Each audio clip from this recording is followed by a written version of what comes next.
Cuando regresé de la junta sobre el testamento, vi mi foto en la basura y una nota de mi hija, toda materialista.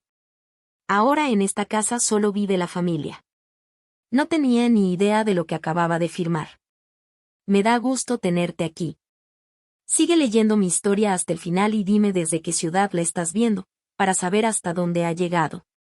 Todavía traía encima el peso de la oficina del abogado mientras batallaba con las llaves de la casa.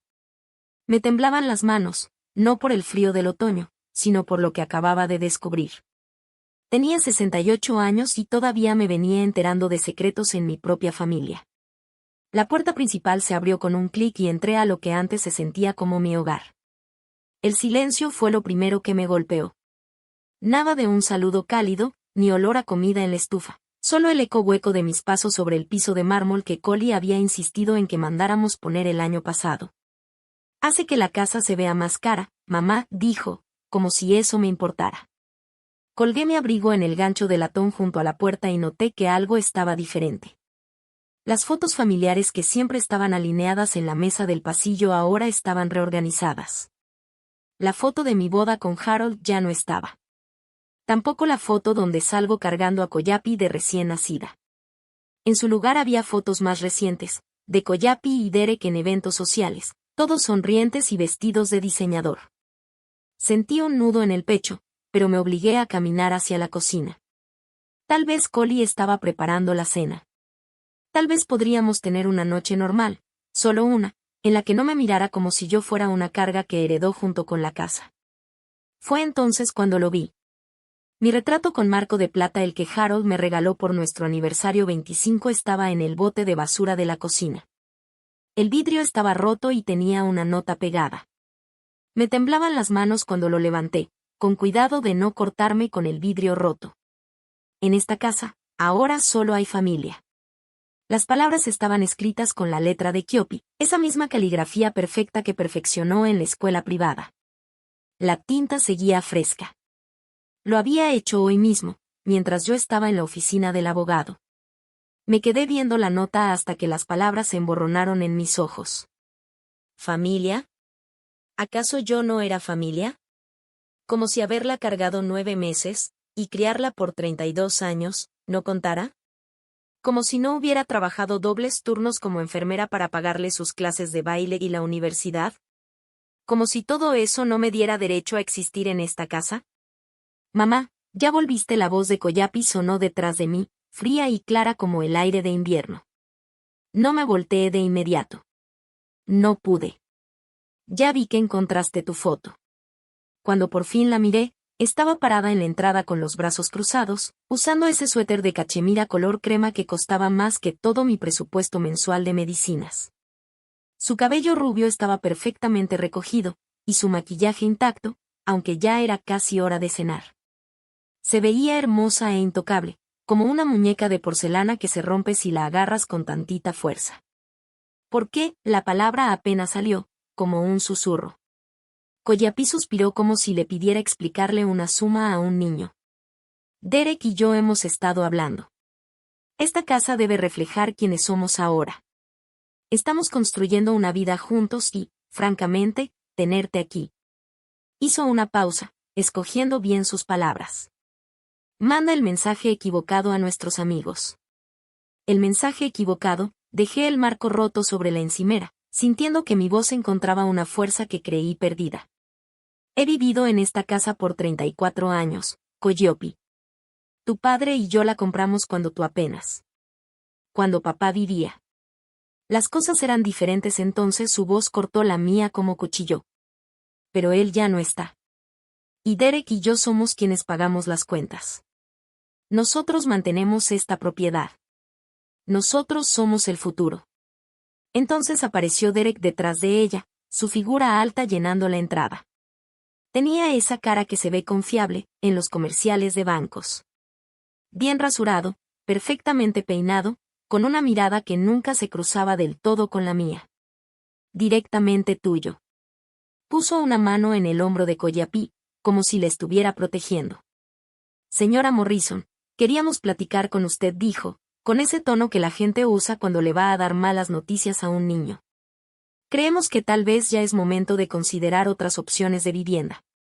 Otras opciones de vivienda, repetí, y las palabras se sintieron como una amenaza flotando en el aire. Esta es mi casa, dije. Aunque, siendo sincera, hasta yo escuché lo débil que sonaba mi voz. Coyapí soltó una risa sin una pizca de gracia. Mamá, sé realista. Estás viviendo en el pasado. Esta casa ahora vale casi $2 millones. ¿De verdad crees que tiene sentido que una señora mayor ande sola por todo este espacio? Movió la mano como si estuviera presentando una catedral, no la cocina donde preparé miles de comidas. Donde la ayudé con la tarea, donde Harold y yo compartimos cafés tranquilos por las mañanas durante décadas. Hemos estado viendo algunas comunidades muy lindas para personas mayores, añadió Derek, sacando su celular. Tienen actividades, clubes de bridge, grupos de lectura. ¿Tendrías gente de tu edad con quien convivir? ¿Gente de mi edad? Como si yo fuera una antigüedad que se tiene que guardar junto con otras cosas polvosas. Miré a mi hija con atención, tratando de encontrar algo, lo que fuera, de la niña que se metía a mi cama durante las tormentas, la que lloraba cuando tenía que dejarla para irme a trabajar. La adolescente que me prometió que cuidaría de mí cuando fuera grande. Esa niña ya no existía. Frente a mí solo quedaba una extraña con el rostro de mi hija. Necesito un poco de aire, dije en voz baja, pasando junto a ellos rumbo a la puerta trasera. Mamá, no hemos terminado de hablar de esto, gritó Coyapí. Pero yo ya estaba en el patio, respirando el aire fresco de la tarde que olía a hojas secas y al invierno que ya venía. Detrás de mí, los escuchaba murmurar, seguramente planeando su siguiente jugada en este ajedrez donde claramente yo era la pieza sacrificable. No tenían ni idea de lo que había descubierto esa mañana en la oficina del abogado. Ni del sobre que traía en el bolso. Ni de las llaves que venían con él. Creían tener todas las cartas, pero estaban muy equivocados. Por primera vez en meses, sentí algo que ya casi había olvidado, esperanza. Esa noche, me quedé en la cama mirando el techo, mientras las voces de Coyapí y Derek se colaban por las paredes delgadas. Ya ni siquiera intentaban bajar la voz. ¿Para qué? Yo era solo la viejita que estorbaba en su vida perfecta. Entre más pronto la llevemos a Sunset Manor, mejor, decía Derek. Mi mamá fue a ver 3 lugares la semana pasada. Todos súper limpios, muy profesionales. No quiero que arme un escándalo, respondió Collie. Ya sabes cómo se pone de dramática. ¿Te acuerdas cuando se murió papá? Todo ese llanto en el funeral. ¡Qué oso! ¿Vergüenza? ¿Sentirse avergonzada porque lloré cuando murió mi esposo de 43 años? El hombre que me sostuvo la mano cuando parí, que trabajó horas extras para pagar la boda de Collie, que me susurró antes de morir, cuida a nuestra niña. Saqué el sobre del cajón de mi buró y pasé los dedos por el papel grueso. El membrete del despacho estaba en dorado. Patterson, Wells y Asociados. El señor Patterson había sido el abogado de mi madre por más de 20 años, antes de que falleciera. Pero yo nunca había necesitado hablar con él, hasta hoy. Tu mamá fue muy clara con el momento, dijo mientras se ajustaba los lentes de armazón metálica. Estos documentos solo se te entregarían cuando su primer nieto cumpliera 30 años. Coyapí cumplió 32 el mes pasado. Lo celebramos con una cena carísima que yo misma pagué. Naturalmente, se la pasó quejándose porque el restaurante no era lo suficientemente moderno. Dentro del sobre venían 3 cosas, una escritura, una carta escrita a mano por mi mamá y 2 llaves viejas amarradas con un listón azul ya deslavado. La escritura era de una propiedad de la que jamás había oído hablar. Una casita de campo en Willowbrook Lane, como a 40 minutos al norte de la ciudad. Según los papeles, mi mamá la había tenido durante 15 años antes de morir, pero nunca la mencionó. Ni una sola vez. Lo que me hizo temblar las manos fue la carta. Mi querida Della. Si estás leyendo esto es porque ya me fui, y seguramente ya te enteraste de algunas verdades duras sobre la familia. Compré esa casita el año en que nació Coyap. Desde que la vi contigo de bebé, me di cuenta. Hay niños que nacen con deseos, y nunca dejan de desear. Lo vi en sus ojos desde el primer día. Sé que vas a pensar que debí decirte antes, pero necesitabas aprender por ti misma. Necesitabas ver quién era ella en realidad, cuando pensaba que nadie la estaba viendo. La casa está cuidada por una empresa que contraté. Todo se paga por medio de un fideicomiso que dejé arreglado. Es pequeña, pero acogedora, y lo más importante, es tuya. Nadie te la puede quitar, no importa qué papeles saquen o qué amenazas hagan. A veces, el mejor regalo que podemos darles a nuestros hijos es dejar que enfrenten las consecuencias de sus decisiones. Y a veces, el mejor regalo que podemos darnos a nosotras mismas es tener el valor de alejarnos. La casa te está esperando. Cuando estés lista. Con todo mi amor. Mamá. Leí la carta unas 6 veces desde que regresé a casa. Y cada vez sentía como si mi mamá se estuviera abriendo paso a través del tiempo para salvarme. Había visto lo que yo me negaba a ver, que el egoísmo de Coyapí no era una etapa ni culpa de haberla consentido tanto. Era parte de su esencia. Las voces en la habitación de al lado ya habían cambiado de tema. Ahora hablaban de dinero. Siempre terminaban hablando de eso. Cuando se vaya de aquí, por fin vamos a poder remodelar la recámara principal, decía Collie. Y a lo mejor ya ponemos la alberca que querías. ¿Y cómo va con lo económico?, preguntó Dererick. ¿Le alcanza para el asilo? Coyapí se rió. Tiene la pensión de papá y lo del seguro social. Eso debe alcanzar para el paquete básico en Sunset Manor. Si quiere algo mejor, que lo pague ella. El paquete básico. Había buscado información de Sunset Manor desde la primera vez que Dererick lo mencionó. El paquete básico era una habitación compartida, comida de hospital, sin privacidad. El tipo de lugar al que uno va a desaparecer. Doblé la carta con cuidado y la guardé en el sobre, junto con la escritura y las llaves. Decidí que mañana manejaría hasta Willowbrook Lane para ver qué era lo que mi mamá me había dejado. A la mañana siguiente, Coyapí ya estaba vestida y poniéndose el abrigo cuando bajé las escaleras. Apenas me echó un ojo mientras se retocaba el labial frente al espejo del pasillo. Voy a comer con la mamá de Dererick, anunció. Vamos a hablar sobre opciones para asilos. Deberíamos tener algo decidido hoy en la tarde. No voy a estar aquí esta tarde, dije en voz baja. Ella se giró, sorprendida. ¿A dónde vas? Nada más, voy a hacer unos mandados.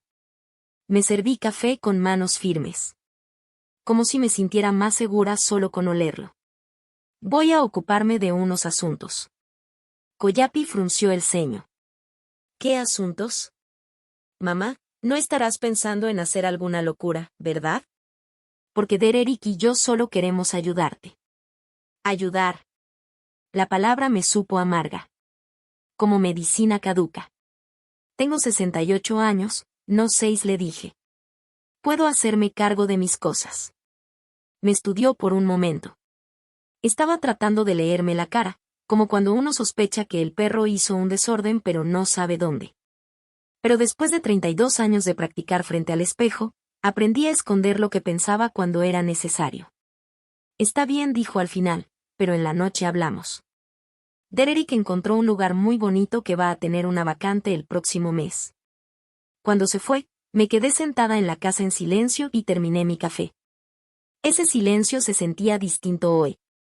No vacío, sino tranquilo. Como esa calma antes de una tormenta que, aunque fuerte, limpia el aire. Subí las escaleras y preparé una pequeña maleta. Solo lo indispensable, algo de ropa, mis medicinas, y unas cuantas fotos de Harold que Coyapí no había tirado. Todo lo demás podía quedarse. Al final, lo material nunca me había importado tanto. El camino hacia Willowbrook Lane tomó exactamente 47 minutos. La cabaña estaba al fondo de una calle llena de árboles, rodeada de robles que apenas empezaban a pintarse con los colores del otoño. Era una casita blanca con postigos azules. Justo el tipo de casa con el que soñaba cuando era joven, antes de casarme, de ser mamá, de pasar décadas poniendo las necesidades de los demás por encima de las mías. La primera llave abrió la puerta principal. Todo por dentro estaba limpio y sencillo, pisos de madera, una chimenea de piedra, ventanas que dejaban entrar la luz dorada de la tarde. Los muebles eran modestos pero cómodos.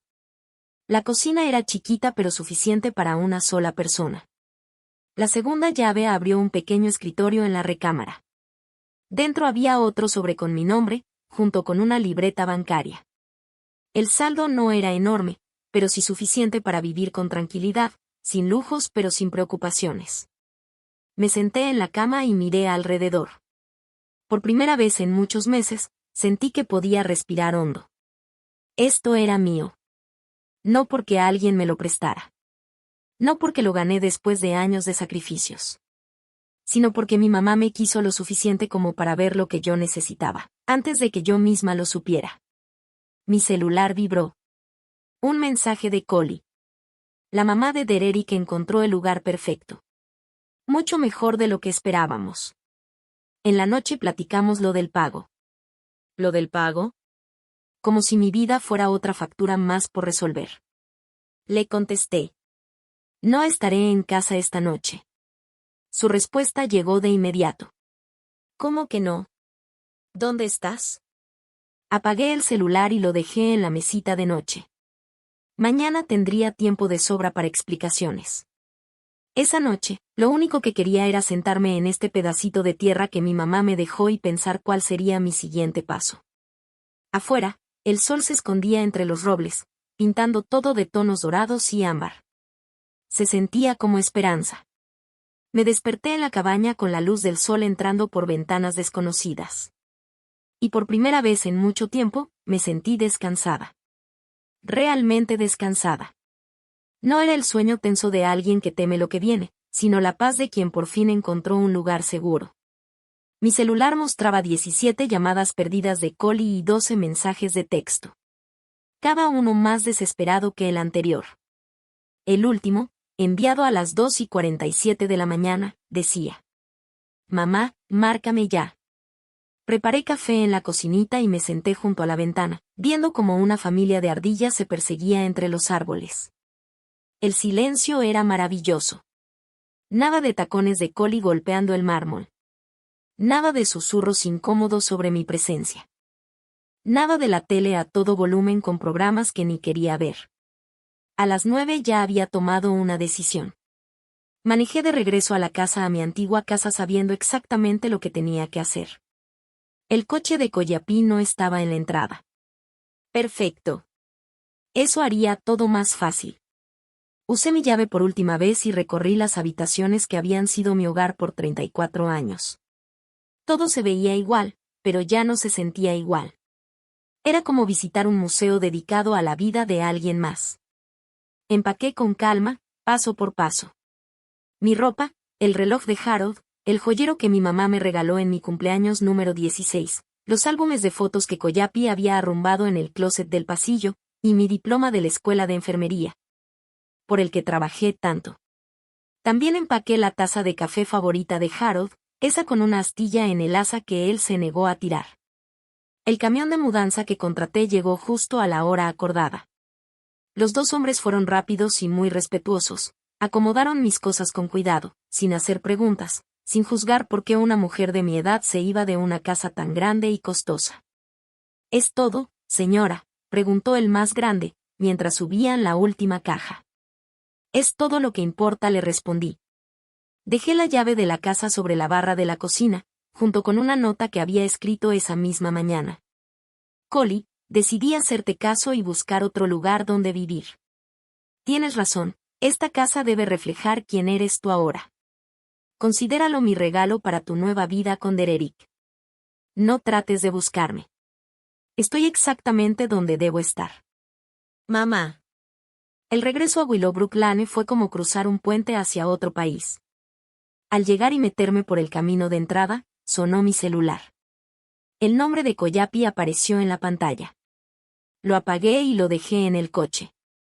Los de la mudanza me ayudaron a acomodar mis cosas en la casa. El sillón de lectura de Harold quedó perfecto junto a la chimenea. El aparador de mi abuela se ajustó justo en la pared del comedor. Las fotos de la familia que logré rescatar encontraron su nuevo lugar en la repisa y las mesitas de noche. Para cuando cayó la noche, la cabaña ya se sentía como si siempre hubiera sido mía. Preparé una cena sencilla y la comí en la mesa de la cocina, mirando cómo el cielo se llenaba de tonos rosados y dorados con la puesta del sol. Fue entonces cuando escuché el portazo del coche. Por la ventana vi a Coyapi marchando por el caminito de entrada, con Derek justo detrás de ella. Coyapi tenía la cara roja de coraje y su peinado perfecto ya se le había alborotado un poco. Derek se veía incómodo, como alguien que fue arrastrado a un pleito que no quería. Los golpes en la puerta eran duros, desesperados. «Mamá, sé que estás ahí. Abre esta puerta ahorita mismo». Me senté en el sillón de Harold y seguí cenando. Los golpes se hicieron más fuertes. «Della Morrison, abre esta puerta o llamo a la policía». «¿Para qué?», respondí con calma. «Estoy en mi casa, cenando». Silencio. Luego, los escuché discutir entre susurros. Después, otra vez la voz de Coyapi, más aguda, con un tono desesperado. «Mamá, ¿qué es este lugar? ¿Cómo lo encontraste?» «Es mío», le dije, sin rodeos. «Lo ha sido desde hace 3 años». Más silencio. Casi podía oírla hacer cuentas, tratando de descifrar cómo esto cambiaba sus planes. «Tenemos que hablar», dijo Derek, intentando sonar razonable. «Señora Morrison, estamos preocupados por usted». Esto fue una decisión muy repentina. Me paré y caminé hacia la puerta, pero no la abrí. «Aquí no hay nada repentino», dije. «Ustedes dejaron bien claro que no me querían en su vida. Yo nada más estoy haciendo lo que me pidieron». «Eso no es». «Nunca dijimos eso». La voz de Coyapi se quebró tantito. «Mamá, por favor, regresa a casa. Podemos arreglar esto. Esta es mi casa ahora». «¿Y la otra casa? ¿Y nuestros planes?» Ahí estaba. La verdadera preocupación. No era por mí, ni por nuestra relación. Era por sus planes. «La casa ya es tuya, justo como querías», dije, sin abrir la puerta. «Yo ya me mudé para siempre». Escuché a Coyapi soltar un suspiro entrecortado, y luego rompió en llanto. Pero no eran lágrimas de arrepentimiento ni de amor. Eran como el berrinche de una niña a la que le quitan un juguete sin avisar. «Y no puedes desaparecer así nada más», lloriqueó. «¿Qué va a decir la gente? ¿Qué van a pensar los papás de Derek? Pensarán que ustedes son adultos y que pueden hacerse cargo de sus vidas, sin que una viejita les estorbe. Mamá, por favor, déjanos pasar. Podemos hablarlo como personas maduras». Casi me reí. ¿Maduros? ¿Como cuando tiraron mi foto a la basura y comenzaron a planear meterme a un asilo sin consultarme? ¿Eso es madurez? No, Coyapi, dije con firmeza. Esta conversación se acabó. Tú tomaste tu decisión cuando echaste mi foto a la basura. Esto es mío. Regresé a mi sillón y me senté tranquila, escuchando cómo seguían discutiendo allá afuera en mi porche. Derek claramente trataba de convencer a Coyapi de que se fueran, pero ella no quería soltar el pleito. «Está bien», gritó ella al final. «Quédate en tu casita, pero no esperes que esté ahí cuando te enfermes o cuando necesites ayuda. No esperes que te visite cuando estés sola». La amenaza se quedó flotando en el aire, como humo espeso. Pero lo que ella no entendía, era que ya no le tenía miedo a estar sola. Llevaba meses sola, en una casa llena de gente. La verdadera soledad era estar rodeada de personas que te ignoran. Esto era paz. Escuché las puertas del coche cerrarse de golpe y vi por la ventana cómo se alejaban. Desde el asiento del copiloto, podía ver el rostro de Coyapi, hablando sin parar, molesta, mientras le reclamaba a Derek. Terminé de cenar con calma, y luego marqué a la compañía telefónica para cambiar mi número.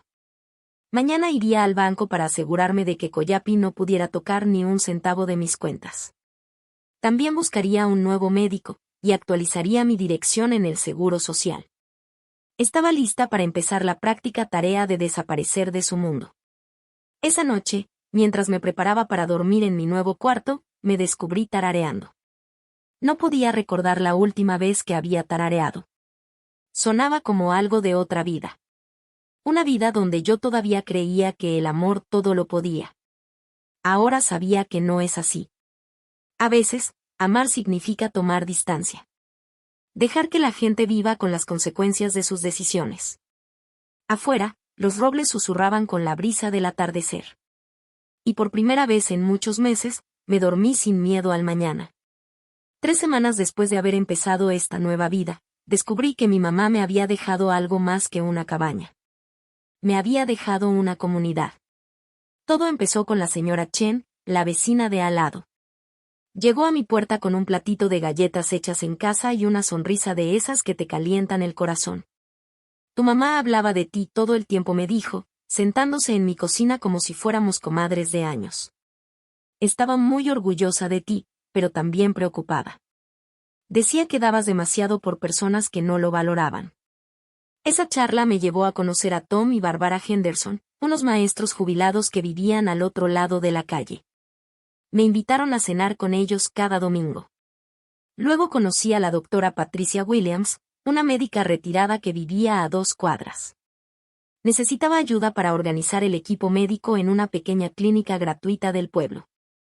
Tu mamá me dijo que eras enfermera, me comentó, como si fuera lo más natural del mundo que empezáramos a trabajar juntas. Durante nuestra primera charla, la doctora Williams me dijo: nos vendrían bien unas manos con experiencia, si te animas a ser voluntaria. Por primera vez en muchos meses, me sentí útil, y de una manera que realmente importaba. No como una carga ni por compromiso, sino como alguien con experiencia que sí era valorada. Mi teléfono ese con el número nuevo que solo tenían unos cuantos sonaba de vez en cuando. El banco, confirmando el cambio de domicilio.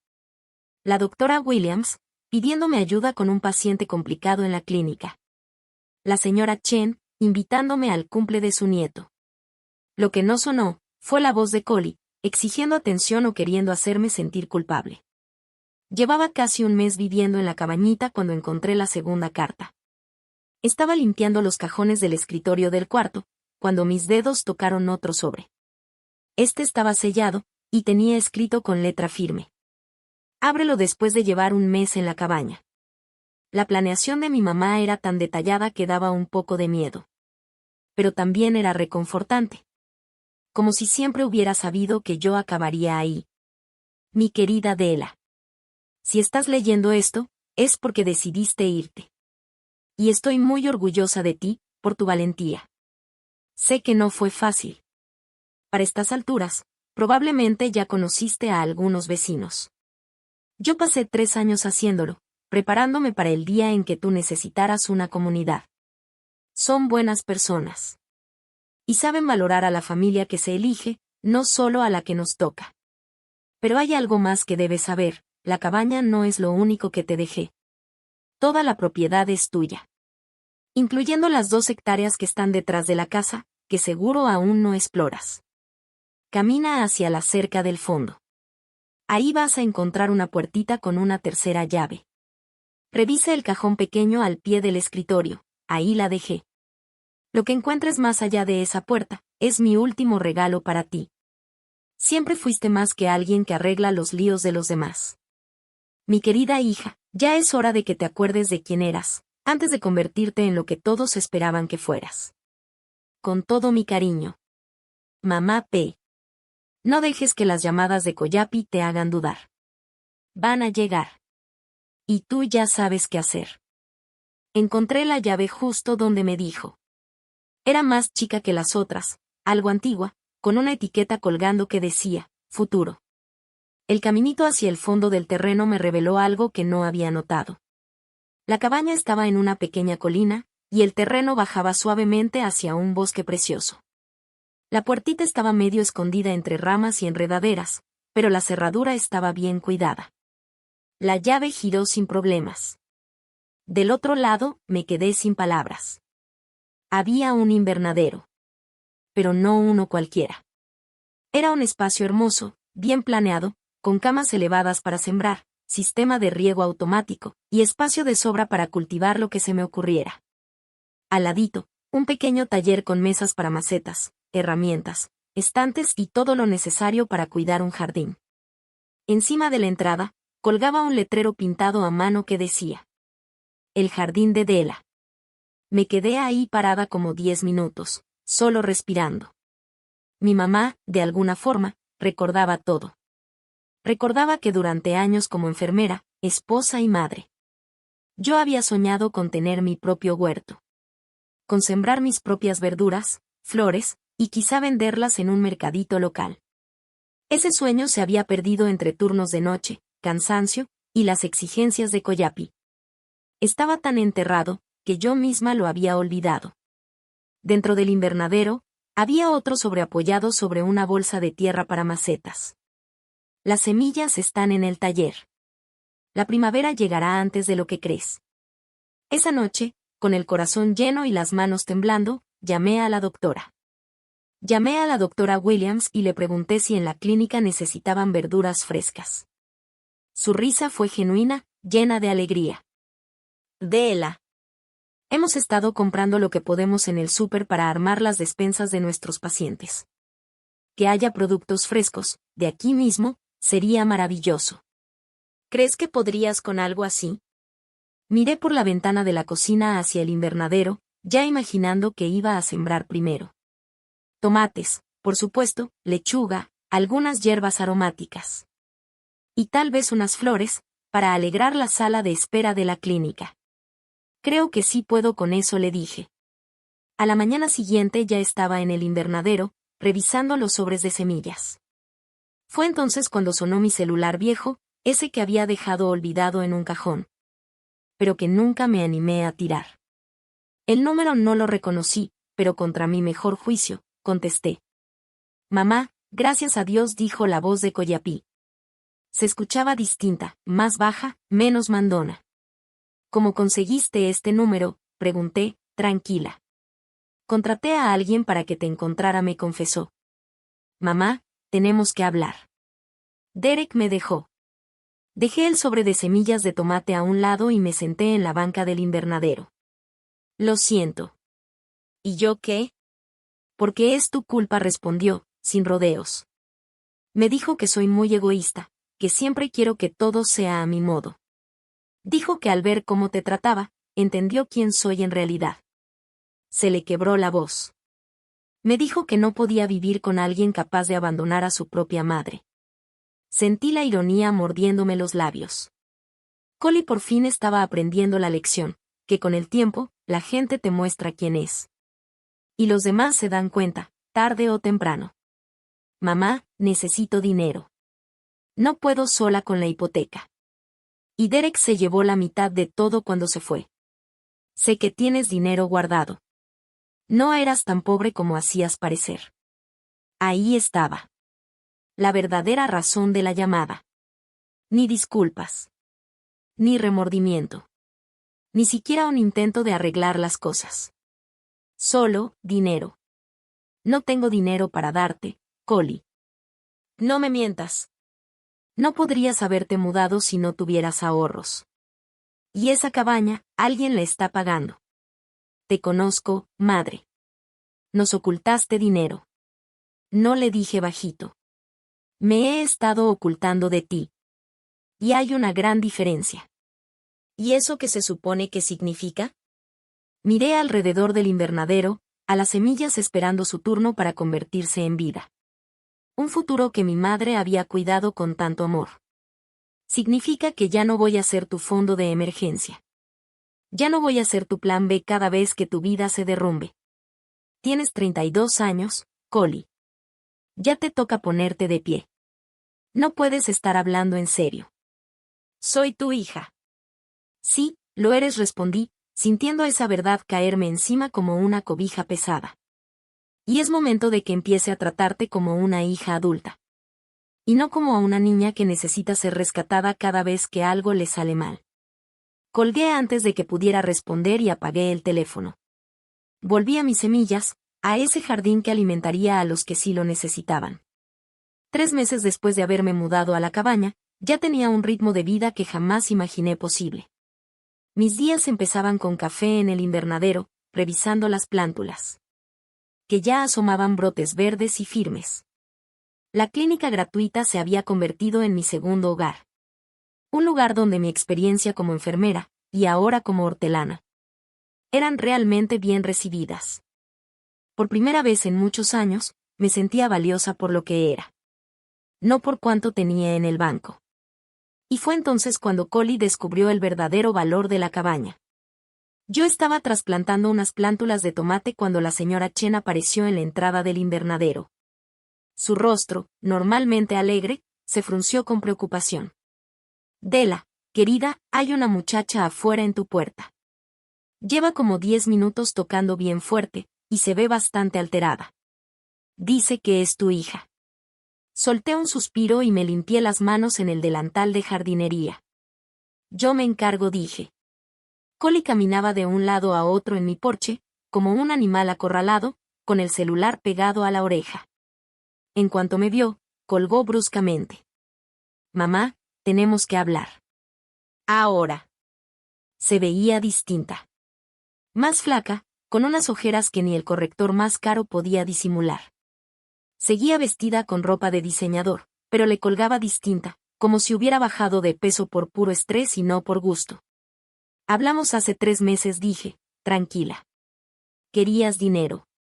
Te dije que no tenía nada para darte. Me mentiste, me soltó, con esa voz filosa y acusadora. ¿Tienes idea de por lo que he pasado? Perdí la casa, mamá. Tuve que mudarme a un departamento chiquito de una recámara. Estoy trabajando de recepcionista, trabajando. La palabra le sonó extraña hasta a ella. En 32 años, Collie nunca había durado más de unos meses en ningún empleo, siempre diciendo que era poco para ella. Siento que estés pasando por un mal momento, dije. Y sí lo sentía, pero no lo suficiente como para arreglárselo. Lo que realmente lamentaba era que hubiera tenido que llegar a este punto. Y tú, me soltó, mirándome como quien guarda un as bajo la manga. Porque acabo de colgar con una tasadora de bienes raíces. Sus ojos brillaban con algo entre la emoción y la desesperación. Esta casa, este terreno, ¿tienes idea de cuánto vale? Sentí un nudo en el estómago, pero me obligué a no mostrar nada en la cara. Es mi casa, respondí. Está en zona de crecimiento. Toda esta área la van a rezonificar para uso comercial. Esta propiedad vale casi $3 millones. Ahora casi temblaba de la emoción. Podríamos venderla y repartir el dinero. Tú podrías comprarte un buen depa en otro lugar, y yo podría recuperar mi vida. $3 millones. La cifra quedó flotando entre nosotras como una piedra lanzada al aire, esperando caer. Sí, había notado los negocios nuevos por la carretera. Sí, sabía que la zona estaba creciendo. Pero nunca pensé en cuánto podría valer este lugar. La casa no está en venta, dije en voz baja. La cara de Collie se puso roja como tomate. No seas ridícula. No puedes sentarte sobre esa cantidad de dinero mientras tu propia hija no puede ni pagar la renta. De hecho, sí puedo. Es mi propiedad. Pero soy tu familia. Soy tu única hija. Las palabras salieron atropelladas, desesperadas, cargadas de frustración. Después de todo lo que he pasado, que Derek me dejara, perderlo todo, ¿así nada más vas a dejarme sufrir mientras tú te entretienes con tu jardincito? Ahí estaba.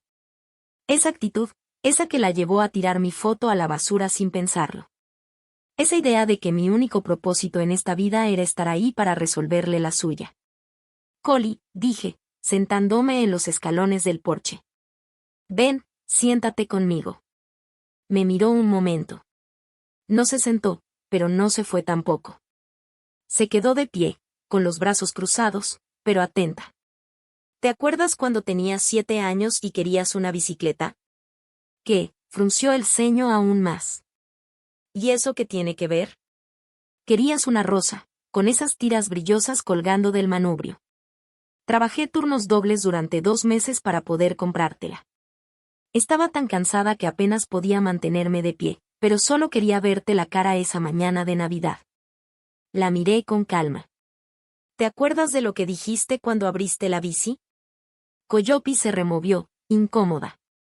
Tenía 7 años, mamá. No me acuerdo de cada cosa.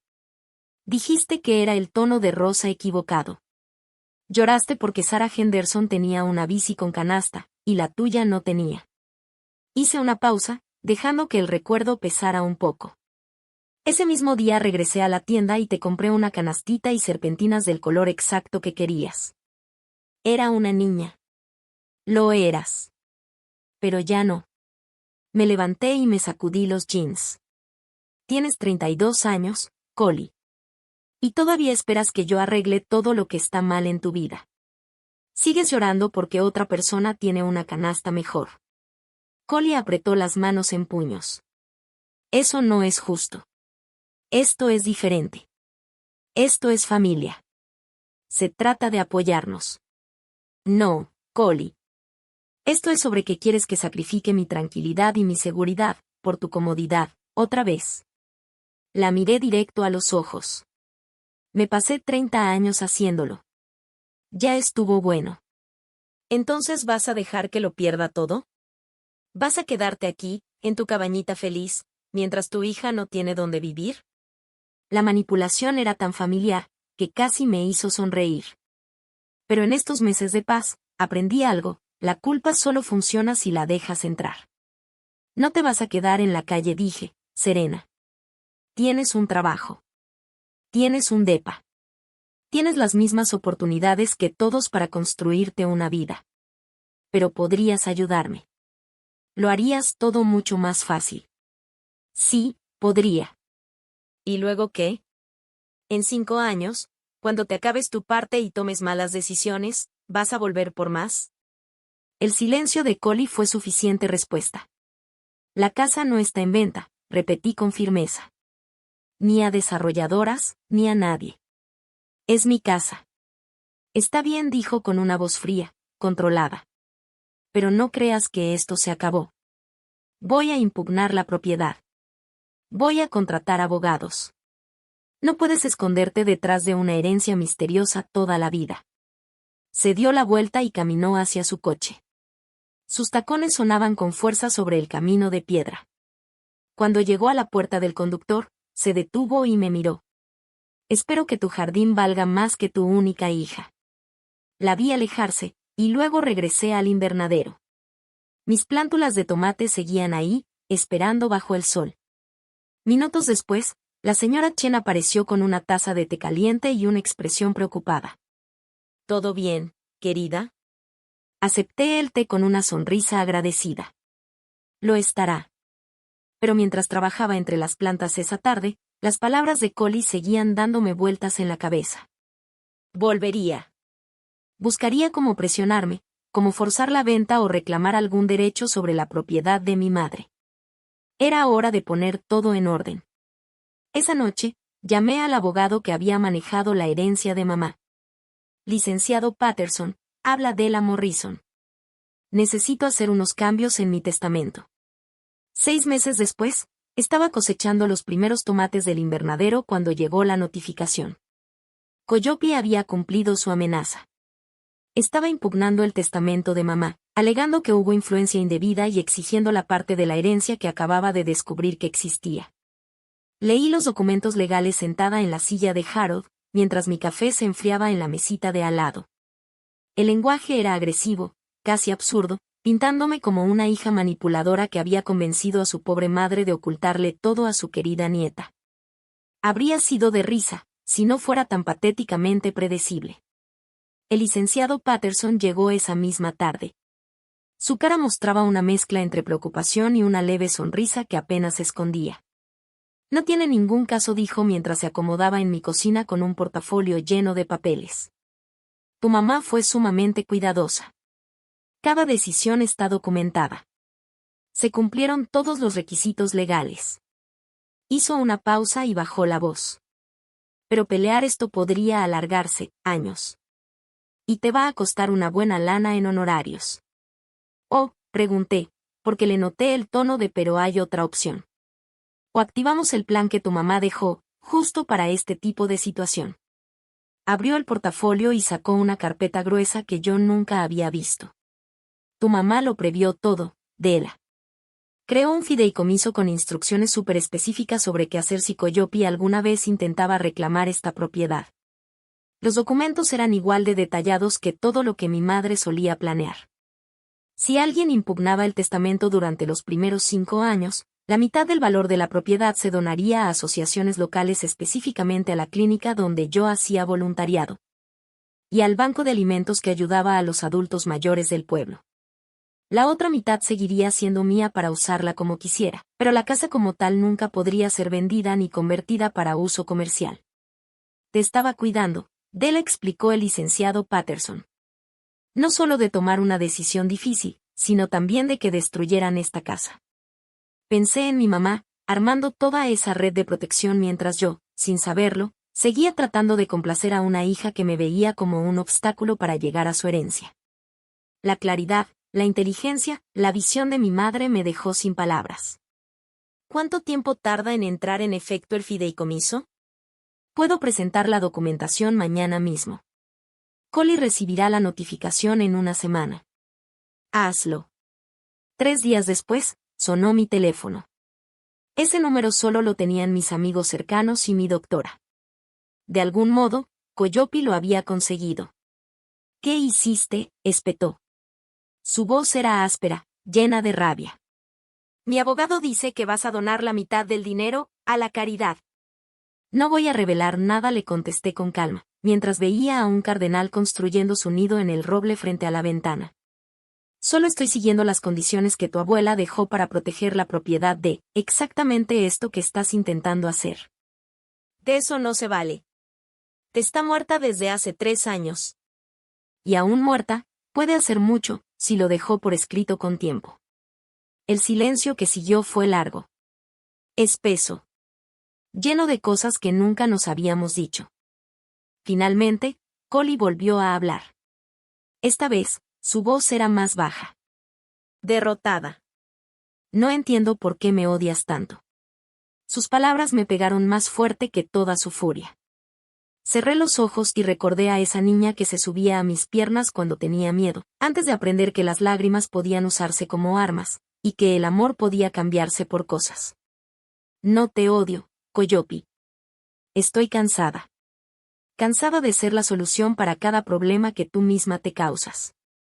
Entonces ya. ¿Así se acaba todo? ¿Vas a dejar que unos abogados y una muerta destruyan lo que nos queda? Nuestra relación se rompió el día que tiraste mi foto a la basura. Esto nomás es papeleo. Colgué. Me quedé sentada en mi cabaña silenciosa y entonces, sentí algo que no esperaba. Dolor. No por Collie. Ella tomó sus decisiones y tendría que vivir con las consecuencias. El dolor era por la madre que fui. Esa que creyó que amar significaba decir que sí a todo, resolverlo todo, cargar con las culpas, absorber las decepciones. Ser indispensable hasta el desgaste. Esa mujer, la que decía sí a todo, la que se desvivía por todos menos por ella misma, había muerto poco a poco durante 30 años, sofocada por su propia generosidad. Pero aquí, en esta cabañita que mi madre había guardado para mí con tanto cuidado, aprendí a respirar de nuevo. 2 semanas después, se concretaron todos los trámites legales.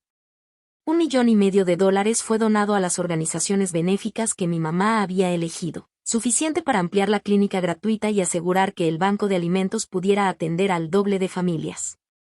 La otra mitad quedó en mis cuentas. Más dinero del que jamás pensé tener en la vida. Usé una parte para viajar. Siempre lo había soñado, pero nunca había tenido tiempo ni dinero. Visité los jardines de Inglaterra, los mercados en la campiña de la Provenza, y caminé por la costa de Maine. Mandé postales a la señora Chen, al doctor Williams, a los amigos que me recibieron en sus vidas sin esperar nada a cambio. Cuando volví a la cabaña, todo seguía tal como lo dejé, tranquila, segura, mía. El jardín había florecido en mi ausencia, cuidado por vecinos que sabían que algunas cosas valen la pena ser protegidas. Una tarde, mientras regaba los tomates, vi que un coche se detenía en la entrada. Por un momento se me detuvo el corazón, pensé que podría ser Collie. Pero no. Era una joven que no reconocí, quizás de unos 25 años. Tenía el cabello rubio como el de Collie, pero los ojos eran más suaves, menos tensos. «¿La señora Morrison?», preguntó, bajándose del coche. «Soy Emma. De parte de Collie». Soy tu nieta. Solté la regadera, mirando a esta desconocida que traía mi sangre en sus venas. No sabía que Collie tenía una hija, admití. Emma me sonrió, nerviosa. Me dio en adopción al nacer. La encontré hace unos meses, justo cuando me estaba divorciando. Claro. Otro secreto más. Otro giro inesperado en la vida perfectamente desordenada de Collie. ¿Y en qué puedo ayudarte, Emma? Supe lo que pasó entre ustedes dos, lo de la demanda y todo eso. Hizo una pausa larga, luego respiró hondo. Quería conocerte antes de decidir si quería tener una relación con ella. Pensé que tal vez podrías ayudarme a entender qué tipo de persona es realmente. La miré con atención. Había algo en Emma que nunca vi en Collie, una curiosidad real, no disfrazada de interés. Genuina. ¿Quieres un té?, le pregunté. Es una historia larga. Sentadas en mi cocina, mientras Emma escuchaba con una atención que su madre nunca me ofreció, le conté la verdad. No la versión editada, no el cuento para proteger. Le conté lo que realmente pasó, cómo el amor puede transformarse en manipulación, cómo la generosidad sin límites puede volverse abuso. Me pidió dinero, me dijo Emma cuando terminé. Dijo que era para ayudarle con los gastos legales. Que tú le habías robado su herencia, y que tenía que pelear por lo que le correspondía. ¿Y qué le dijiste? Emma sonrió. Y por primera vez, no vi en ella a Collie, vi algo mío. Algo de mí misma, de cuando yo también era joven y aprendía a decir que no. Le dije que prefería conocer primero a mi abuela. 6 meses después, Emma se mudó al pequeño departamento encima del garaje.